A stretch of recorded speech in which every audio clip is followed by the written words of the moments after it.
1.4 is going to be called Analyzing Graphs. So we're going to start with some stuff you probably already know. When we read graphs, we start on the left and move to the right. Even though this arrow points down, as I'm analyzing it, I always want to look from the left to the right. So as I look from the left to the right, this portion of the graph is increasing. I'm just going to put INC for increasing.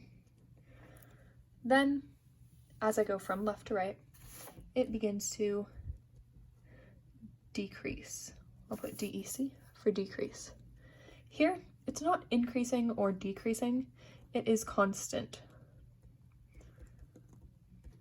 And then it increases again, and then it decreases, and then it increases. So it goes up, down, flat, up, down, up. So that is our graph. We need to talk about now what we're going to write here. So increasing, just like domain, how we just talk about the x values of where things are happening, that's what we do for increasing. So from negative infinity, again, x values, so from forever to the left until -5, we're going uphill. And then when we talk about increasing and decreasing, we're always going to use parentheses at the end of them, because exactly at this point we are neither increasing nor decreasing, so we use a parenthesis. Then the next time where we're increasing is over here. This is at 1, 2. So from 2 until 3, 4, we are increasing.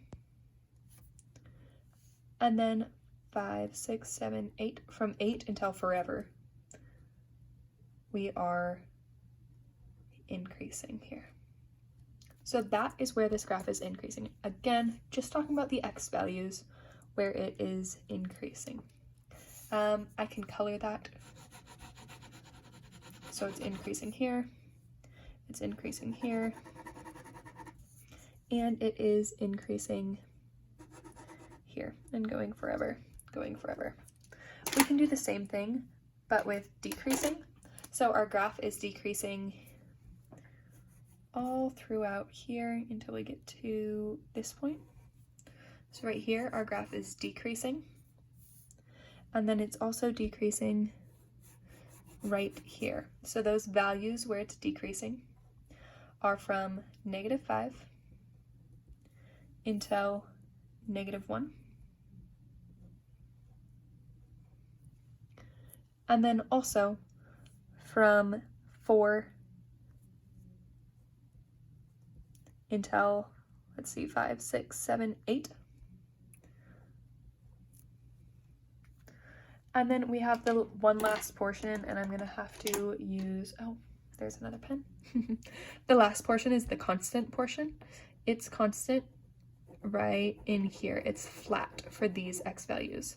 So it's constant from -1 until we get to 2.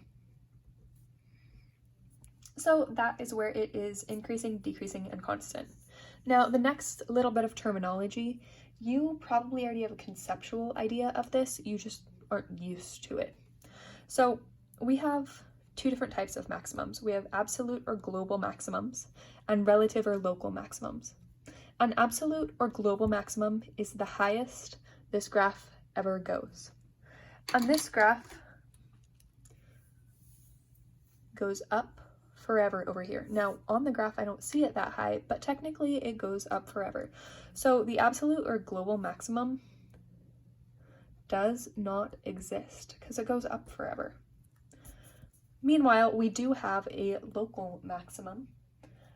Our local maximums occur right here because it's the max, but like it eventually goes higher, but everything around it is lower. And this point right here is also a max. So I can say I have a relative or local maximum of, if this is 3, this is 4, of 4 at x equals -5, and I have another one of 0 at let's see, this is x equals 4. So that's a maximum, a local maximum, that's a local maximum. Our absolute max, it goes up forever, so we don't have one. For our absolute or global minimum, again, if we look at our graph, this point's down forever, so we don't have a absolute minimum because it's just always going down. So D and E does not exist. And a relative or a local minimums happen right over here. There's one. This is a minimum.